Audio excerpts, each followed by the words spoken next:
চোপড়া থানাপাড়া সার্বজনীন দুর্গোৎসব কমিটির এবারের আকর্ষণ মহাভারতের কুরুক্ষেত্র পরিচালনায় চোপড়া রয়্যাল স্পোর্টিং ক্লাব। আজ শ্রী শ্রী জগন্নাথ দেবের রথযাত্রায় এই শুভ দিনে খুঁটি পুজোর মধ্য দিয়ে শুভ সূচনা হয়। বরাবরই চোপড়া রয়্যাল স্পোর্টিং ক্লাব পরিচালিত থানাপাড়া শ্রী শ্রী সার্বজনীন দুর্গোৎসব এবারের পুজোর মধ্যে অন্যতম। 51তম বর্ষেও 50-এর উদযাপনের চেয়েও ছাপিয়ে যাওয়ার প্রয়াস। এ বিষয়ে ক্লাব সেক্রেটারি কৌশিক পাল জানান, 50তম বর্ষের চেয়ে 51তম বর্ষের পুজোর বাজেট ছাড়িয়ে যাবে। এবার পুজোতে কুরুক্ষেত্রের যুদ্ধে অর্জুনকে দেখানো ভগবান শ্রীকৃষ্ণের সেই বিরাট রূপ এবং যুদ্ধ পরবর্তীকালে যে শান্তির বার্তা, সেটাই এবারের পুজোতে থিম হিসেবে তুলে ধরা হয়েছে।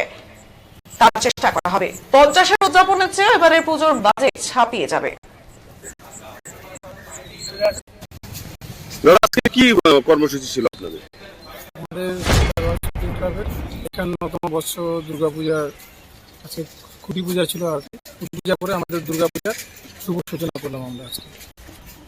কি থিম নিয়ে আপনাদের পূজা করবেন? আমাদের থিম আছে এবছর গোটা বিশ্বে যে আমরা একটা হিংসার বার্তা দেখতে পাচ্ছি, তো প্রতিটা মানুষের কাছে একটা শান্তির বার্তা দিতে আমরা এবার কুরুক্ষেত্রের যুদ্ধের পরে যে একটা শান্তি হয়েছিল, সেই শান্তির সূচনাই আমরা দিচ্ছি আমাদের প্যান্ডেলের মাধ্যমে।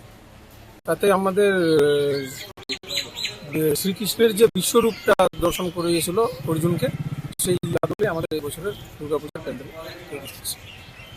দেখেন, বিগত বছরে আমাদের 50 বছর পূর্তি হয়েছিল, তাতে আমরা গোটা উত্তরবঙ্গব্যাপী আমরা সাড়া পেয়েছি। তাতে মানুষের জনসমুদ্র যাকে বলে আর কি, আমরা দেখে সেই মানুষের বিশ্বাস বা একটা আস্থা চলে আসছে চোপড়া রয়্যাল স্পোর্টিং ক্লাবের প্রতি।